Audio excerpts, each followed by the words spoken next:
I don't want to insult anybody's intelligence in this audience. I should, I suppose, automatically assume that you all know what Buddhism is. Now, Buddhism is not exactly the sort of thing that we in the West understand as a religion. It is not a system of belief. It is not attached to certain propositions about the nature of this world. It's not a thing that you really have to join in order to practice it. Buddhism is a practice. Buddhism is essentially experience, not ideas. In fact, in a certain sense, it is a liberation from ideas. Because when human beings long, long ago learned how to talk, learned how to count, and learned how to symbolize the natural world, that in some ways was a very good thing, but you can have too much of a good thing. And as a result of doing this, they started to ruin the world.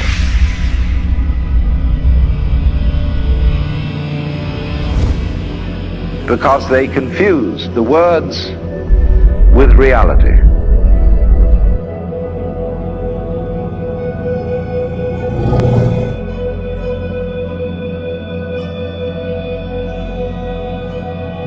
But that thing we call reality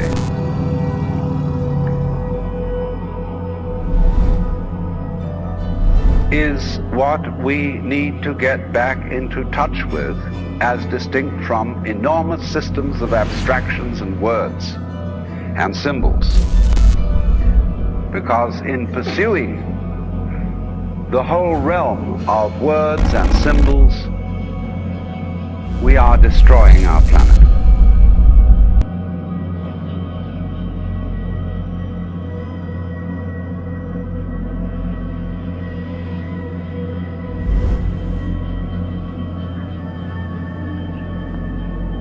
We are working, for example, for the rewards of money rather than the rewards of material wealth.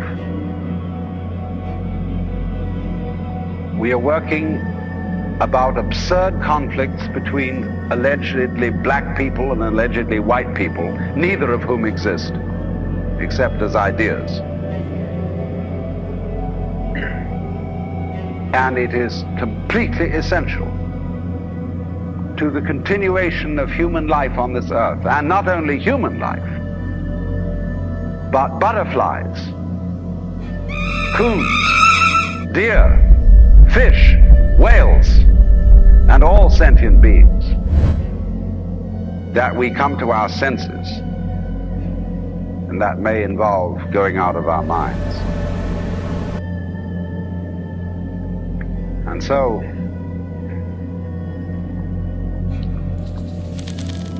Buddhism was essentially a discipline in which there is someone called Buddha. This is not a proper name, it's a title. It's someone who's woken up. That's what the word Buddha means.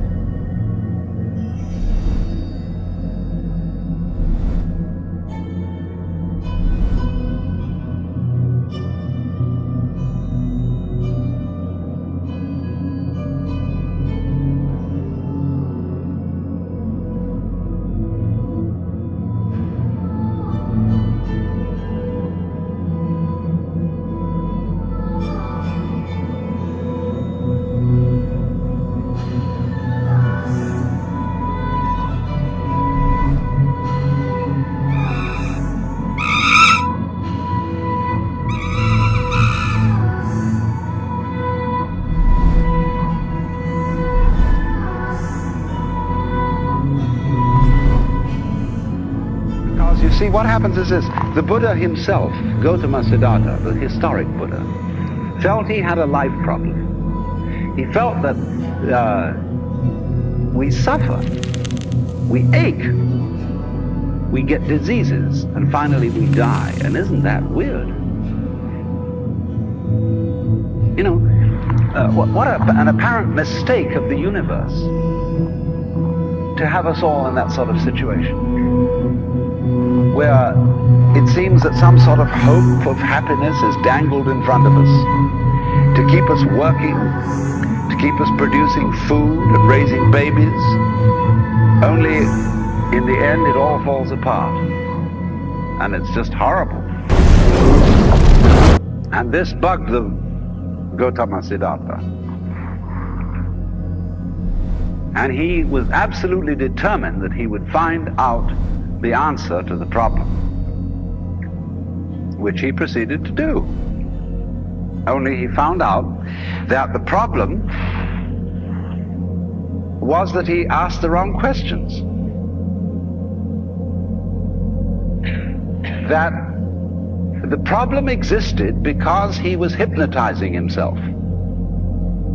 Now, when you are little children and you first come into this world, you are simply surrounded with a buzz of vibrations. And you don't know any difference between yourself on the one hand and the universe on the other, between I and thou, between I and it. You don't know what is a good scene and you don't know what's a bad scene. So we condition our children into a certain interpretation of these vibrations, all of which depends on systems of words, systems of evaluation, which have a certain positive and beneficent use. But when the tool becomes your master and gets out of control, it becomes a monster. And that is what is happening in the world today. That our tools, our machines, our ideas, our systems are in control of us, and that things are in the saddle and ride mankind. And therefore, it is necessary for us to come back to our senses.